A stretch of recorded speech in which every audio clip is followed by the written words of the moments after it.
Hi, everybody. Thank you so much for joining us on Dating Today, a conversation about modern dating issues. My name is Brock Olson. I am joined by a very special friend and guest, Cody Sims. Cody Sims is one of my good friends. We connected, about a year or so ago, something like that? Year and a half. Yeah, I've been watching his growth. I've been watching him on social media, on TikTok, all sorts of things like that. And I thought he would be fantastic for today's episode, which is about the rebranding of modern masculinity. Add it up. Thank you again for joining us on Dating Today. Was just saying how honored I am to have my good friend Cody Sims joining for the podcast. I have been watching Cody for a couple of years, but we actually got connected about a year ago, and I thought he would be phenomenal for today's topic, talking about modern masculinity, what it looks like, men's stories, men's journeys, how we become the best versions of ourselves. Cody is one of the most inspirational people who I know, and his influence is actually exploding all over social media. You're making a lot of ripples in the male space, and for I think all the really good reasons. Tell everybody just a little bit about yourself, Cody. Where are you from? Sure, yeah. Thanks, Brock. I'm born and raised in Chattanooga, Tennessee, and there at Erlanger Hospital. My family lived in a little town called Trenton, Georgia. Back then, mom and dad were married 52 years. I'm an only child. My mom had me when she was 16. Okay. And my dad was 20. They stayed together 52 years. Lost my dad about 5 years ago to cancer. And mom's still living and doing fairly well. And so I grew up in that town, lived there, the early part of my life, and ended up getting married at 20 and was married 27 years. And we had 3 children together. They are, of course, grown and gone now on their own journeys. Doing their own thing. Doing their own thing, and have a grandson that will be 1 year old next month. I love that. So, yeah, that's a little bit about me. A little bit about you. Okay. So Trenton, Georgia, it's a beautiful area. Beautiful. I love riding my motorcycle through there. It's like just God's country. It's beautiful. Yeah, it is. Okay. So you grew up in that area and you've been in Chattanooga pretty much your whole life. Yeah. What is that you have been doing this whole time? Obviously you got married, you had the family, but what about your personal life? What about your professional life? Tell us a little bit about that. Because Sure. I think that has a lot to do with the man that's sitting in front of me. Yeah, absolutely. And this is part of my Becoming series as well, to where I open up about who I am. And I think it's very important for us to grow. In order to grow as men, we have to be able to relate to someone that is, maybe we know. We can grow from that type of relationship more than, say, I could grow from Matthew McConaughey, who I admire. Right. So but for me. My dad was blue collar. My dad was an alcoholic for many years. He did finally go sober. And when I went into high school, I went to high school there in Dade County, which was Northwest Georgia High School. Okay. Way back when. Graduated in '87, and you can do the math on that. But it was a while ago. And I was a jock. I was a 4-year letterman in football and track and weightlifting, and popular kid. Finally found my identity in sports, where I had no self-esteem growing up in a home like I did. Not a lot of affection in my home. They were young when they got married. Hell, they were doing the best they could. Right. Can't fault anybody. We do the best we can. Sure. But didn't have an identity until I found sports, and that's where I found me, and that gave me passion and purpose, and then friends and such, and then stayed in that town, and my parents couldn't afford to send me to college. Okay. So I think that's important to know as well. So I don't have a college degree, and that used to bother me years ago, but now I'm so proud to say that I don't. I didn't know that this whole time. No, I didn't know that. I went about a year and a half. Okay. I'll tell it real quick. But so right out of high school, I had 6 offers to go play college football, or I wanted to be a Marine. Okay. That's what those were my choices. That was it. Okay. And my mom said, Cody, we can't afford to send you to college. You're going to have to make a decision. And she said, you don't need to take that football offer, because what if you blow a knee out? What if you do whatever? Then you can't go on. Then we can't sounds like afford. Mom. Yeah, she's looking out for me. And about the Marine Corps, she said, your daddy told you that those recruiters are going to lie to you. You shouldn't do that. Now, anyway, about all this time, or about that same time, I got a call from a lady at the local bank. She called, and I thought she was calling for my mom, and she said, hey, no, Cody, I'm calling for you. She said, we're looking for someone that we can train. The bank president wants someone he can train to be in management here at the bank, and we'll pay for your schooling if you go at night. And, I turned that job down, and I told my mom about it, and she said, you better get her back on the phone. And I got her back on the phone. I did what Mom said, and they hired me right out of high school. I went there, worked there for 7 years, started getting going to college there at night. Went for about a year, and then met a young lady and fell in love. Okay. And I stopped. I stopped going to college thinking I'd go back. Had about a year and a half in, and then we got married. We were married 27 years. I was 20, she was 21. And so I never went back and got that. That's so interesting. So do banks still do that today? Recruiting in that way? I think they do. Okay.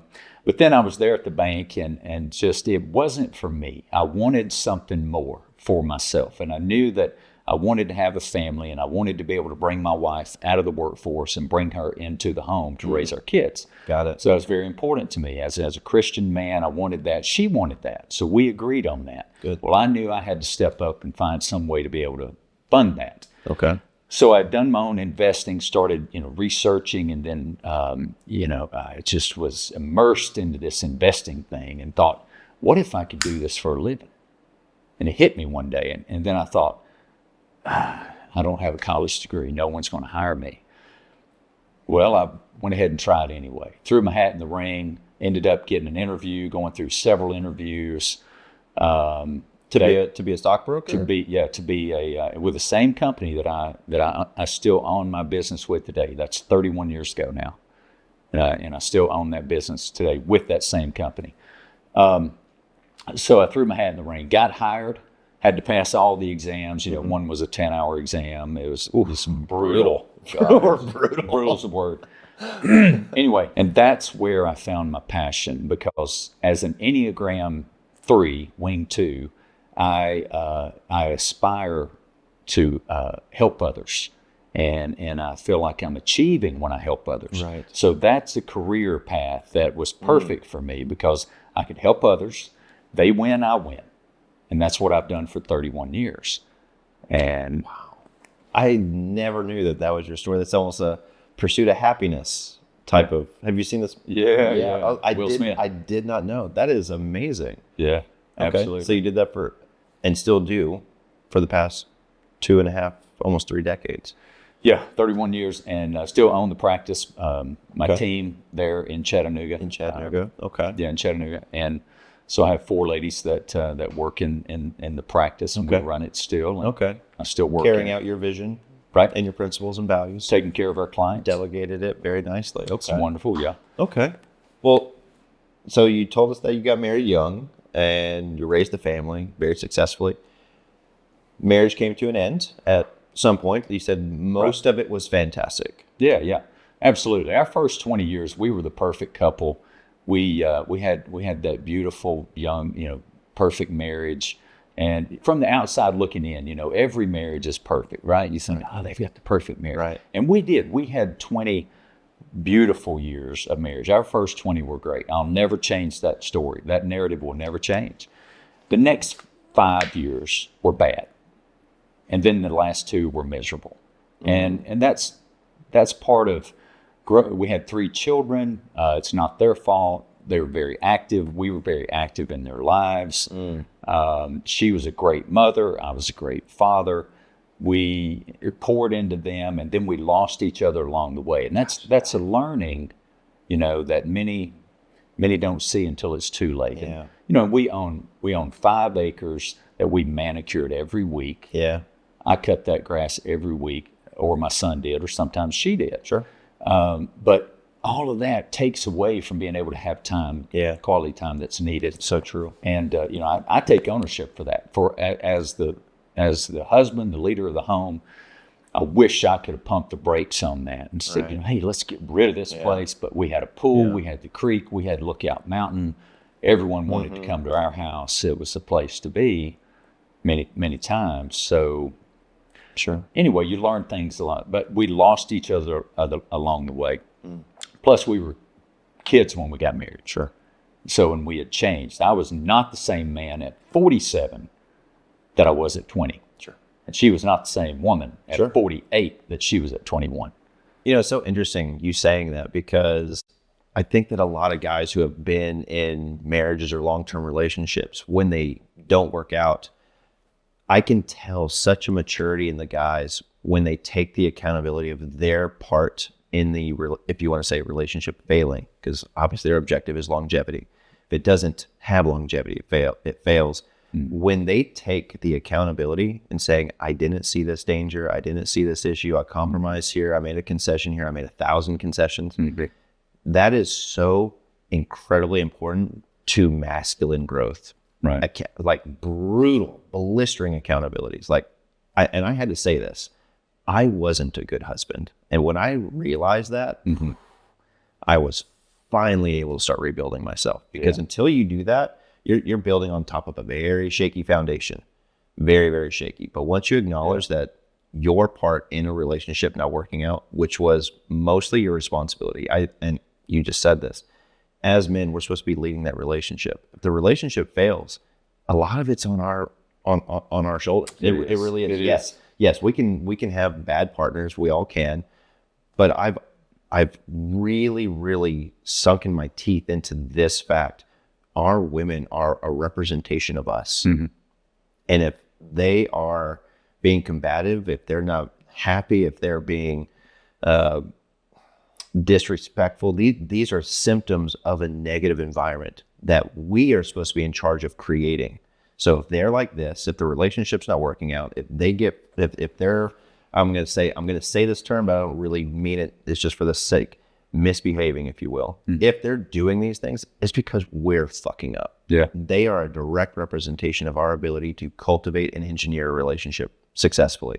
Yeah. And when we can take the accountability and say, we weren't good partners, we weren't good relationship engineers, we weren't good husbands. Yeah. Game changer. Come on, brother. From right there. That's what we need to hear. It's about from right there. Now you can start building yourself. Until then, you are going to be stagnant. You have to take accountability for the role that you're playing. You have to. And I love that you just said that there were things that you weren't seeing. Now hindsight's 2020. Oh my God, I can see so much. So the first 20 years, I was a good husband. Yeah. But then I was in a role that the world had told me who to be. And so, getting married so young, I started evolving, right? Sure. So hopefully, yes. And we're supposed to evolve, right? I don't want to be the same guy I was. And as a Gemini, and actually I'm a triple Gemini, sun, moon, and rising. Okay. So I'm all about reinvention and evolving, recreation. Okay, it's just my nature. I can't just stay the same. Right. I've got to be better. Yeah. For me. And so you're a high performer too. So it's not even just you want to do that. You want to do it quick and as well as possible. Yeah. But I've learned to pace myself too, not grow too fast. There you go. That came with maturity. But so I had evolved to a person that I didn't like myself anymore. Okay. So I wasn't happy with the version of me in that marriage in that next 5 years. And, she wanted a divorce. I wanted a divorce. We went to therapy for almost 2 years. We couldn't get lined up, and then it just got miserable. Okay. I wasn't happy. I was seeking for, who I really was. Sure. And she was dealing with some things as well. That, from her past. You were like mid 40s, late 40s? Yeah. Right so I would have been 20 years in 5, 40, mid 40s. Yeah. Like 45, 43, 4. Okay. So yeah, we evolved and changed, and then you get to where it's like, who am I? Right. well, I know who I am today. I know exactly who I am today. And it took all that to find me. Sure. Okay. And I know I'm right where I'm supposed to be. I was having a conversation with a group of men just the other day about that exact experience, and how usually around the age of 40, in the 40s, we have what's called a midlife crisis. And it's not, in my opinion, actually a midlife crisis. It's an unraveling. It's an unraveling, and you identify that you have played a role that society said that you should play, and you abandon yourself long time ago, and you're just now like, wait, how long have I been letting this happen? Like almost waking up from the dream. Yeah. And you don't realize anything that's supposed to be you. You can't even identify yourself. And so what you see is guys look for that, like around that age, and they start, I'll say, acting out a little bit. They'll do some things like going and buying that sports car. Why do guys do that? Well, they want to feel young. Well, when do they feel like they were their most authentic self? Usually when they're in like their teens. It's like, that's when I knew what I wanted. I loved that car. I had a poster.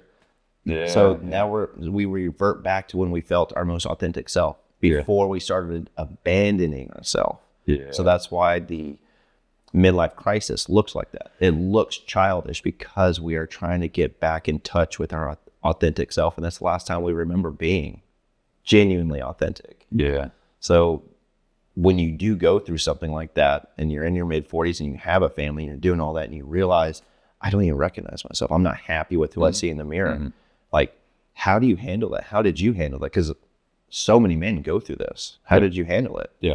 Well, that is exactly what my episode 2 in my Becoming series is all about. It's about identity. Yeah. Okay. So identity is not, it's not becoming someone new in yourself. It's remembering who you were before the world told you who you had to be.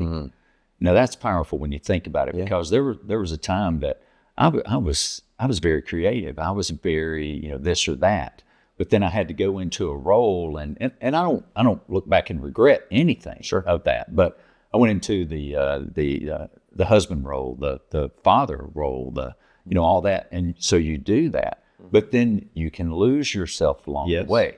So you have to remember who you were.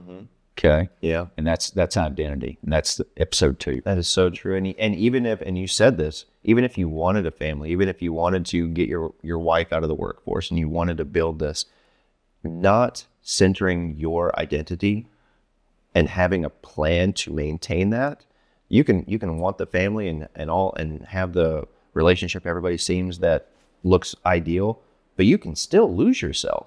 Oh yeah. You still can. You can have everything. And if you're not doing things to nurture yourself individually, like away from your family, away from your kids, you will absolutely lose that. And then we see this also as kids start growing and maybe they're about to move out.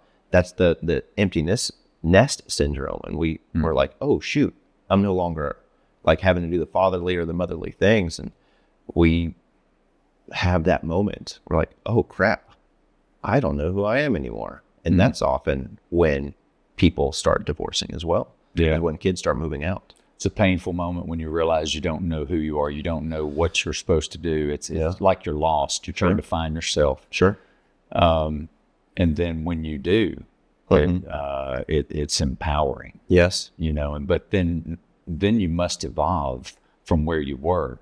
And sometimes you have to change your environment. Sometimes you have to change your circle. Those are other episodes that I've already released. So when after you went through your divorce, which was about 8 years or so ago, and then to this moment, what were some crucial steps that helped realign and rekindle your identity? Like, what did you do? How did you become Cody Sims that I see here today, who's actively, he's pursuing modeling, he's doing some acting, he's being influential to so many men, and he's, women even are like, wow, this guy's like really on his purpose. Like when everyone is able to see that, it's undeniable. How have you transitioned from the man who went through that divorce to this man who's confidently living his purpose? How did you do that? I stopped negotiating with myself, Brock. And so I gave myself permission to step into a higher version of me. And that's scary when you step out into the abyss, right? Into the precipice beyond you, and you can't see, but you know that something's calling you. Right. And you have to give yourself permission to do that. That's actually episode 1. That was my first release. And these are all on YouTube under Cody Sims Becoming on YouTube. It's brand new. We've just put that on about a couple weeks ago. Oh yeah, your videos they're so inspiring. So permission is and that's what I say in that. You know, I'm here to give you permission to step into a higher version of yourself. But here's the secret. You got to get out of your own way. And what you've got to do, you've got to show up for your damn self. Sure. You've got to think, okay, I've been showing up all my life for everybody else, and I don't regret that. Sure. I signed up for that. But damn, I lost myself along the way. What about me? God, this is my life. This is, we get one trip around this thing, right? So what am I doing to show up for myself? And that's where it started for me. I love that. I love that.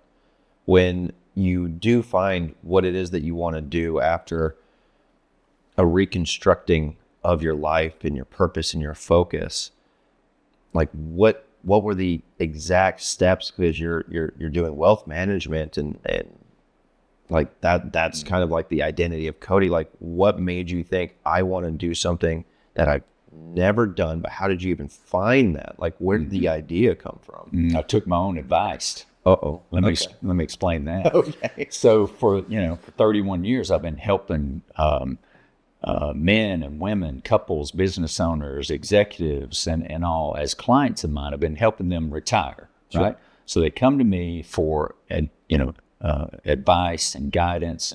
I plan their whole future from the time they come to me. My team and I do, and then we manage that. They move their money to me. We create portfolios and income streams and asset distribution and management and all the things, right? And then they step into this very scary thing called retirement. And so here's where I took my own advice. For years, I had been helping people get to that point. And then it occurred to me after watching somewhat fail miserably after they crossed that threshold. Okay? Like corporate executives will lose their identity. I'm thinking of one, that managed a major corporation for 35 years, retired, lost his identity, stepped into a world that he was no longer important.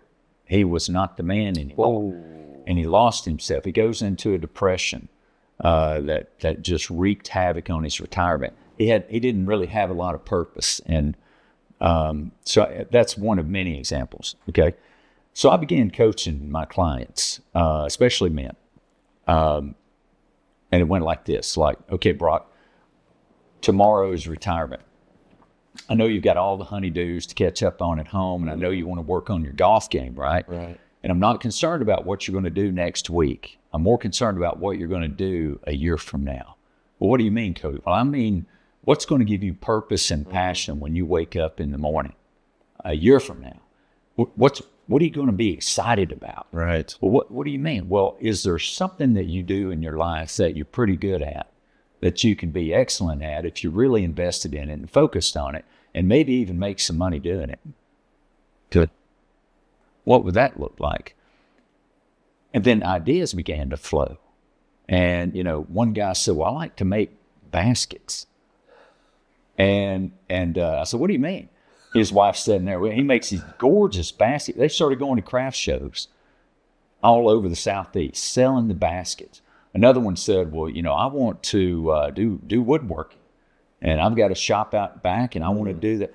So they do this, I want to make cufflinks out of coins. I want to do, so people started reinventing themselves.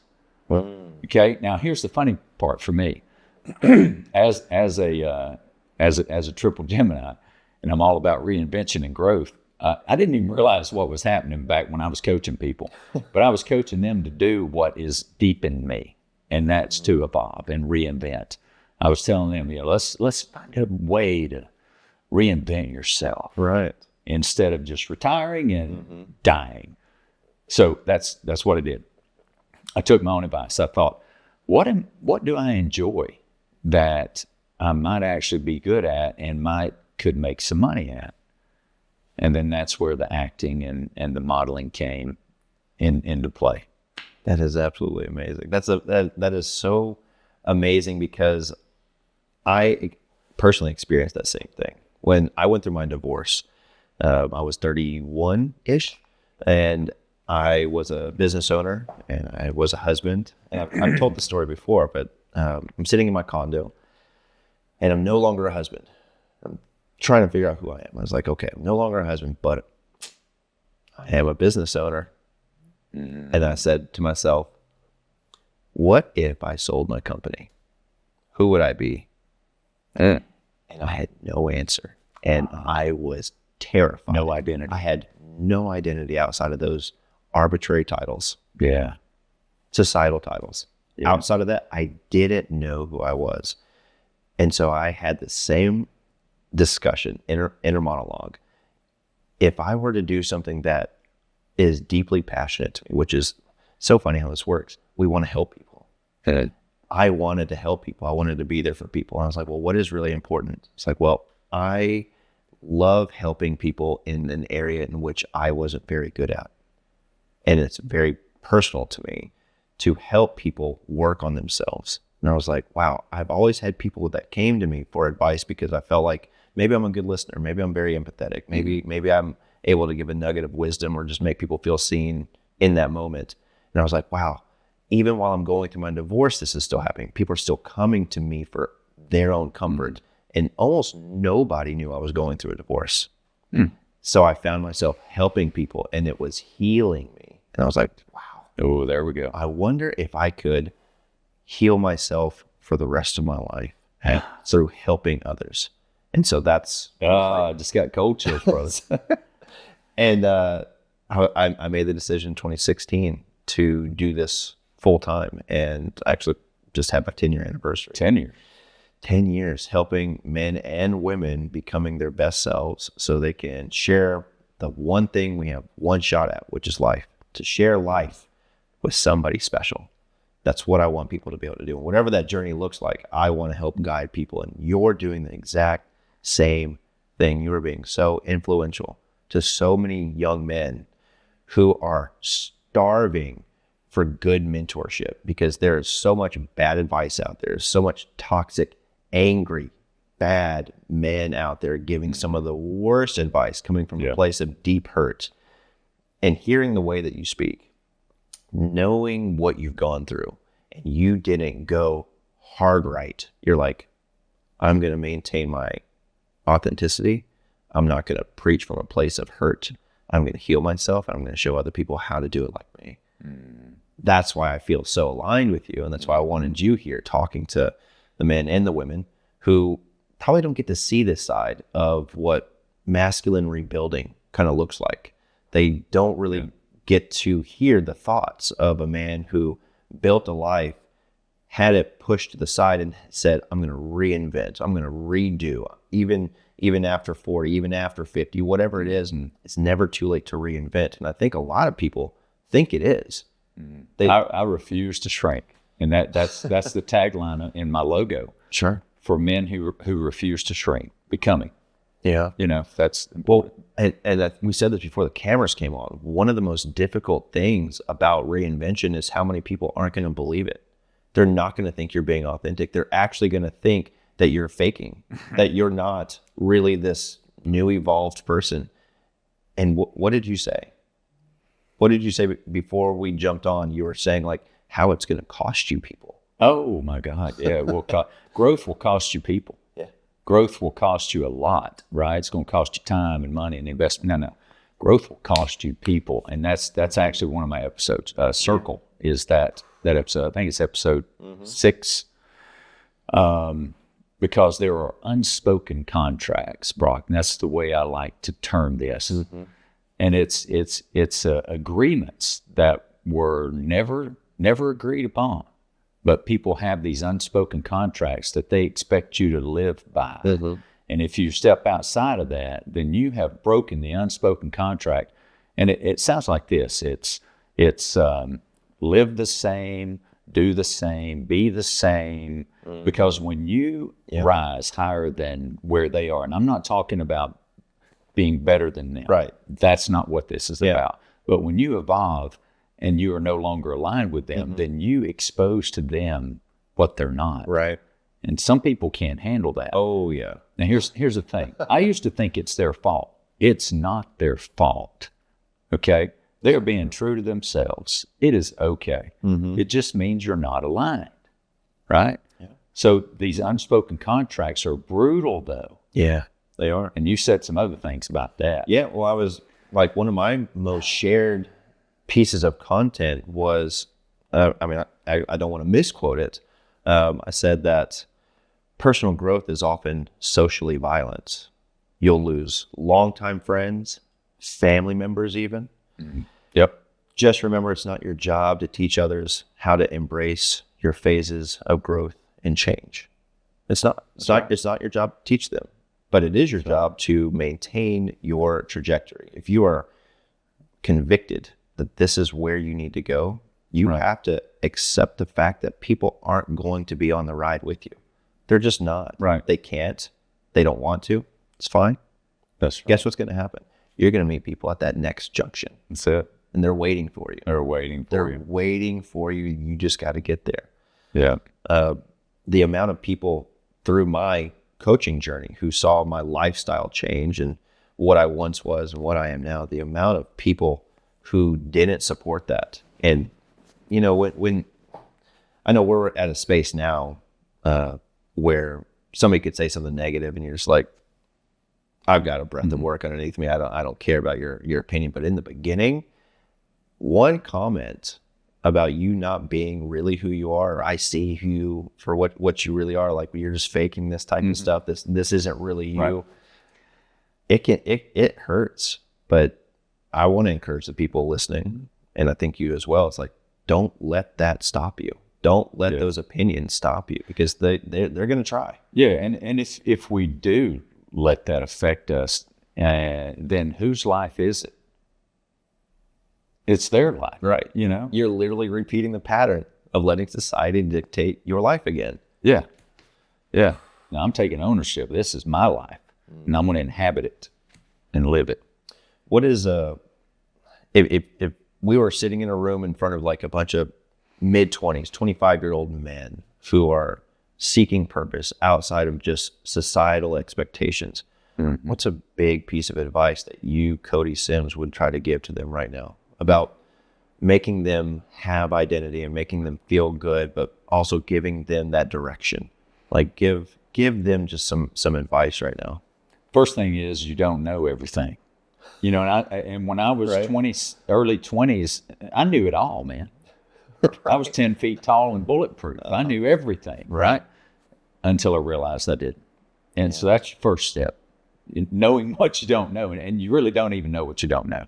So true. But then trusting the process and being true to yourself, invest in yourself, protect your circle. And I would advise them, and, you know, this is an easy answer for me, really, because this is where I have taken my acting and modeling. You know, I'm with agencies, but, you know, it's not really so much modeling. It's, you know, it's I've done different things, but it's a lot of acting and such. It gets commingled these days, but I've taken it in a different direction, something I never saw coming, and that is now I'm using my social platforms to add value to men. Yes. And to with this becoming series. And so I would advise young men, middle-aged men, older men to go look at the work that I've put together. And so far I have 8 episodes. Episode 8 was just completed this week, and it'll be, by the time this podcast is released, it'll be live on YouTube. And I'm posting these into my TikTok and my Instagrams too. Blowing up on TikTok, sir. But yeah. Every time we go out, someone's like, "You're the guy from TikTok." Yeah, God, it happens all the time. Dude, I follow you on TikTok. I love your stuff, man. Yeah. Right. It's great. But yeah, I would advise them to go check that out, because if I can hit the episodes real quick? Yeah, go ahead. So episode 1 is what I said a moment ago. I mentioned a few, but 1 is permission. You got to give yourself permission to step into that higher version of yourself. Okay? Yeah. And, well, what is that? Well, that's your new identity. But it's not a new one. It's remembering who you were before the world told you who you had to be. Yep. Okay? So you give yourself permission. You hit the identity. You realize who you are. And then you take ownership, is episode 3. Yeah. Ownership of it. Okay?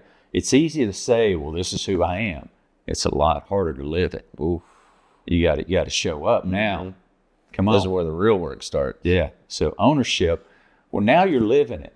Well, then, you can be living it and doing all the things. And, but if you don't inhabit your life, you can lose yourself as well. Okay. So that's another episode. And then you step into standards. You got to have standards to maintain what you built. Okay. Standards are, those decisions, those rules you live by, and that can be a whole episode in itself. For okay, sure. I could blow that up. We both could. I'm massive on standards. Yeah, standards, and then circle, and that's where I say growth will cost you people. Yeah, and it's not their fault. Sure, you're just not aligned. And what happens though is we step back. We're like, well, wait a minute, so and so's not happy with the way I've evolved. Well. Maybe I need to slow. Maybe I'm no. You're not being you. You got to be you, right? Right. So that is circle. Well, then once you get all that in place, maybe you're in the wrong environment to really propel you to the highest level you can be. Yep. And I own a home in Chattanooga. I have a home here in Nashville as well. And so I came to Nashville because I had to get into an environment. Yeah. That allows me to create and reach and connect and do. And, that's where my production manager is. That's a production team. All that is here in Nashville. So the environment had to change. Yep. And once you get all of that in place, then you got to execute. And that's episode 8, execution. I love that. Yeah, so many people are afraid of what it's going to actually take, the level of sacrifice and consistency that it's going to take, like you moving to Nashville like the halftime. Because that's so funny you said. Episode 9 is consistency. I have not told anyone that. Okay. I've told one person. My production manager knows that, but that's coming. I started building it. It's consistency. Well, that will be the one that they will need to be waiting for then once this one's live. But you having to make that choice because you were coming up like every weekend, it seemed, and staying at a hotel, and we were even talking about this, and like, God, I think I should probably get an apartment. I was like, I think you should too. When your presence is here consistently, opportunities become consistent too. Instead of it just being like a part-time, half-time, once in a while, but you being present here. That was a decision. Like it would have been easier to just stay in Chattanooga, stay in your house on the bluff. Yeah. And Chattanooga anchors that old version of me. Yes, it does. It's a beautiful version of me, but I don't accept that. Sure. I want to be, the next version of me. I want to be better, and for me to reach the people that I want to reach, the men that I want to reach and have the platform and all that, I've got to be here. And you got to be willing to make those changes. I mean, sometimes the changes aren't as I'll say the decision to get an apartment here was somewhat easy, but like sometimes it's not. Sometimes those decisions are gonna be uncomfortable. You've got to be willing to do the scary thing. Just do it scared. You just got to do it though. Yeah. You have to be fully committed to doing and following through. And if you're not, then it is only going to be a dream. It's only going to be a version of yourself that you wish you could one day aspire to, but you're not willing to make those changes, actionable changes. Right. Then nothing's ever going to actually change. Yeah. And for young men, I want to go back to one for sure. One thing that just hit me. I would encourage them to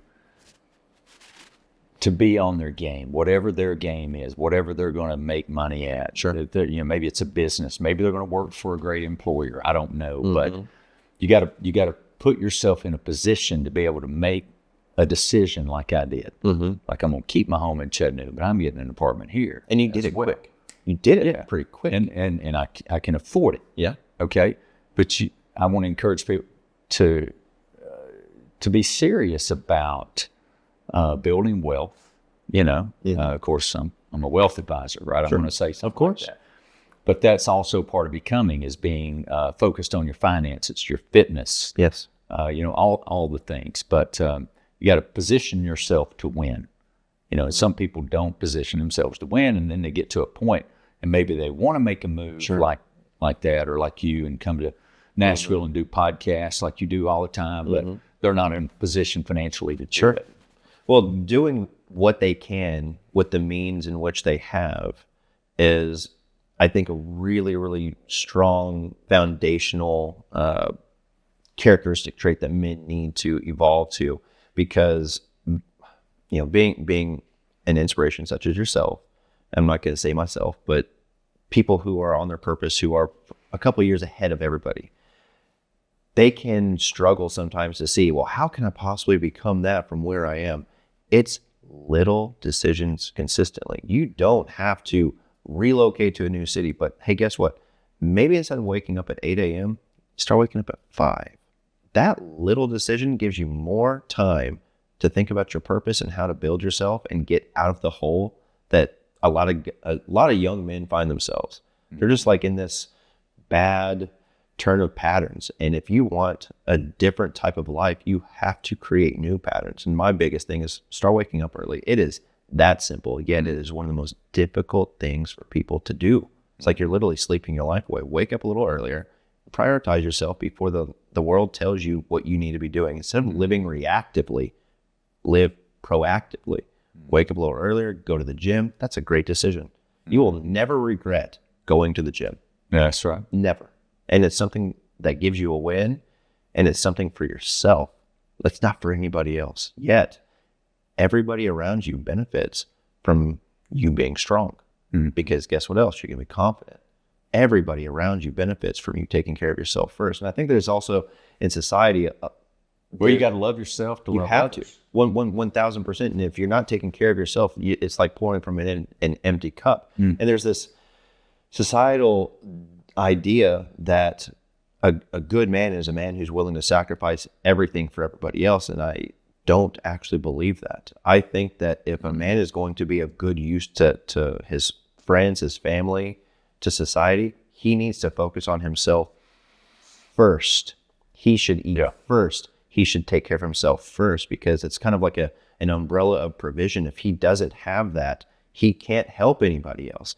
You literally become the thing you fear, which is a liability. Yeah. And if you don't want to be that liability, you have to focus on yourself first. Well, and if you don't love yourself, you can't love the people in your life like they deserve. You can't, because you don't even know how to love yourself. You're not happy with the version you are. Yeah. So you got to make some decisions to show up for yourself. And showing up for yourself is the direct pattern to being able to love yourself, because we love through respect. If you don't have respect, you can't love yourself. So if you're not doing things that you can respect, how can you ever love yourself? Yeah. It's not possible. So do some difficult things. And men need to be engaging in difficult things. They need to be exercising their masculine edge. It's like when you were saying, you used to play football. That's when you were probably, actually you did say this. That's when you found your identity. It's because you were consistently competing against other men. You were feeling what your physical limitations were. I think men need to consistently be doing. I don't care what age you are. You need to be competing in something. You need to be pushing yourself physically. We are so connected to our physical ability. It's one of the reasons men don't like to go to the doctor. Don't tell me I'm not Superman. I need to know I am an immortal man that I can walk forever, and I'm never going to have any physical issues. If you really want to believe that, you need to take care of yourself. If you're not going to the gym, if you're not exercising, if you're not engaging in something competitive with other men, your edge just gets dull.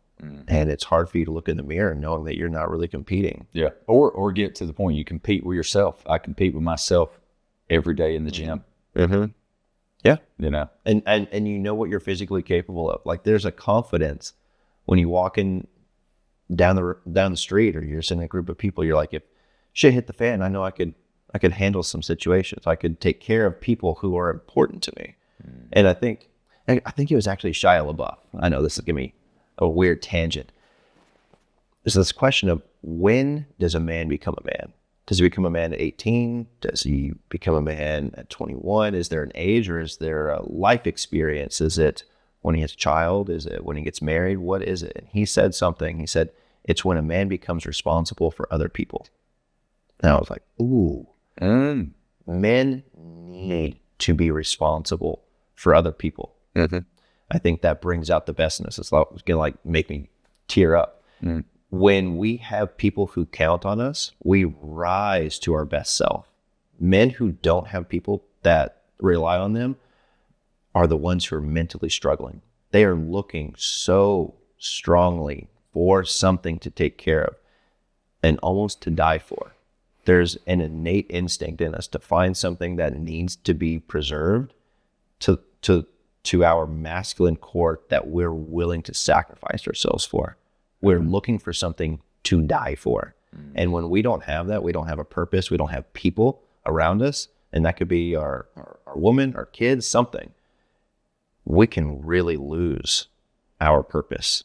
We need something that we're willing to die for. And if we don't have something like that, it's really hard to wake up and feel good about ourselves. Good point. Yeah. And so young men in their 20s who haven't had that experience, but something's calling to them.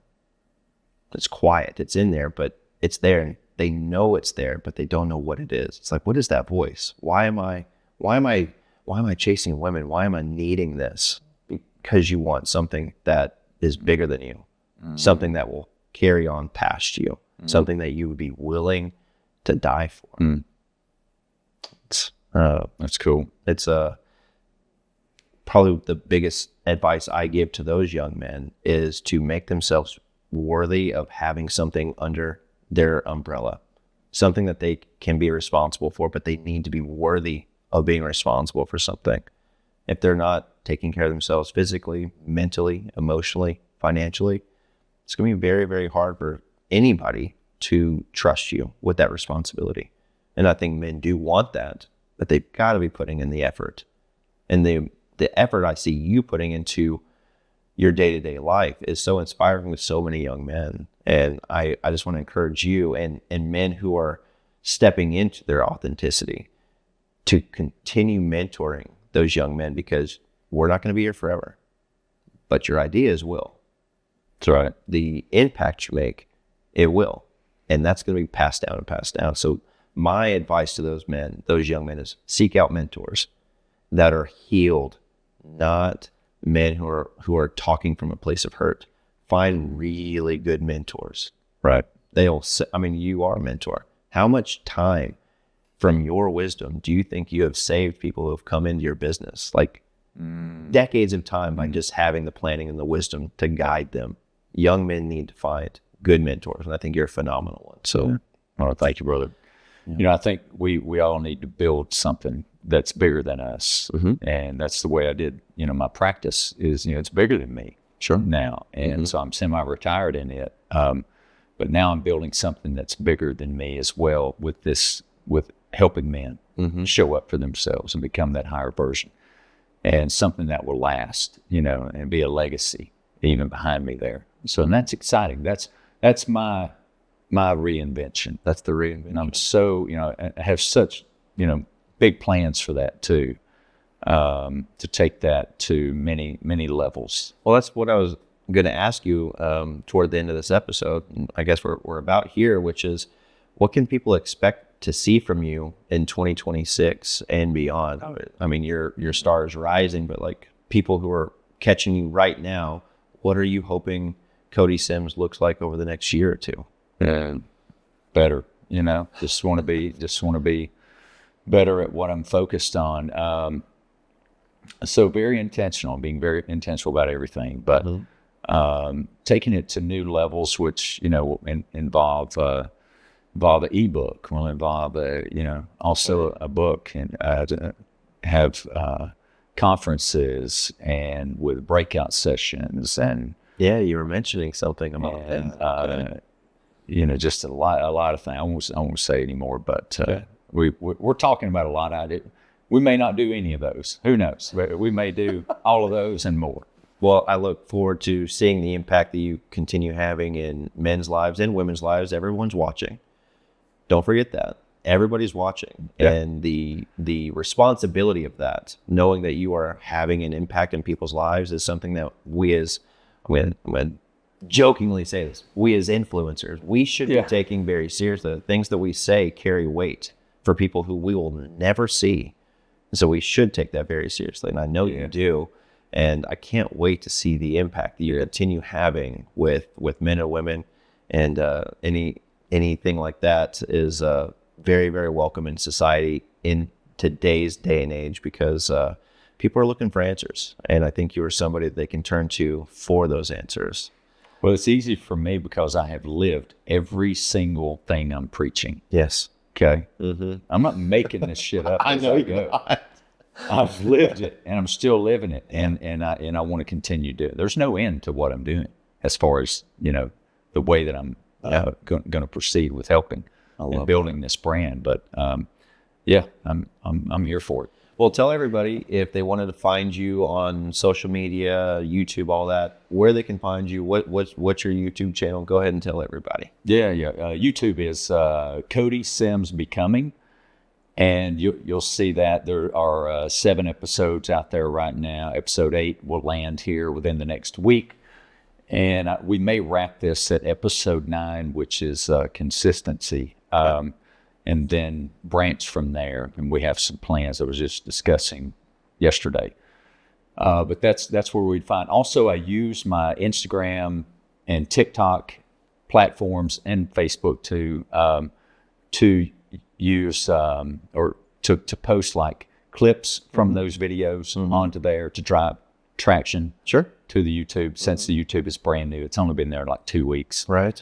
I've got like no followers yet. That's just very little followers. That's how it starts. Follow is brand new. Yeah, that's great. That's great. Well, if people wanted to reach out to you, say because you are impacting and being influential, and maybe there's young men that would like to get some advice and bend your ear.